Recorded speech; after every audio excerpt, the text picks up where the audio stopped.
திண்டுக்கல் மாவட்ட ஆட்சியர் அலுவலகத்தில் ரூபாய் 40 லட்சம் உதவித்தொகையை 245 பயனாளிகளுக்கு மாவட்ட ஆட்சியர் சரவணன் வழங்கினார்.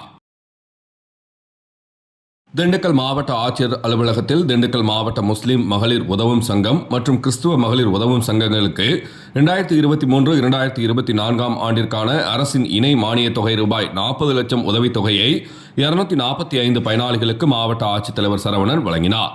முஸ்லிம் மகளிர் உதவும் சங்கம் மற்றும் கிறிஸ்துவ மகளிர் உதவும் சங்கத்தின் மூலம் திரட்டப்படும் நன்கொடைக்கு இணையாக அரசால் அதிகபட்சம் ரூபாய் 20 லட்சம் ஆண்டுதோறும் இணை மானியமாக வழங்கப்பட்டு வருகிறது. 2023-2024 ஆண்டிற்கான இணை மானிய தொகை ரூபாய் 40 லட்சத்தினை ஆதரவற்ற ஏழை, உடல் நலம் குன்றிய பெண்களுக்கு உதவித்தொகை மற்றும் சிறுதொழில் தொடங்குவதற்கு உதவித்தொகை போன்றவை வழங்கப்படுகிறது. அரசால் இணை மானிய தொகையினை பயனாளிகளுக்கு வழங்க செயற்குழு கூட்டம் மாவட்ட ஆட்சித்தலைவர் தலைமையில் நடைபெற்றது. இக்கூட்டத்தில் முஸ்லிம் மகளிர் உதவும் சங்கத்தின் மூலம் பரிந்துரைக்கப்பட்ட 134 பயனாளிகளுக்கு ரூபாய் 20 லட்சமும், கிறிஸ்தவ மகளிர் உதவும் சங்கத்தின் மூலம் பரிந்துரைக்கப்பட்ட 111 பயனாளிகளுக்கு ரூபாய் 20 லட்சம் என மொத்தம் ரூபாய் 40 லட்சம் 245 பயனாளிகளுக்கு உதவித்தொகையினை மாவட்ட ஆட்சித்தலைவர் சரவணன் வழங்கினார்.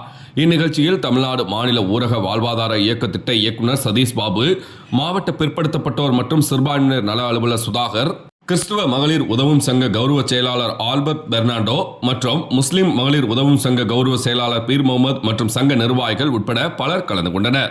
புதன்கிழமை மதியம் 2 மணி அளவில் கிடைக்கப்பெற்ற தகவல்.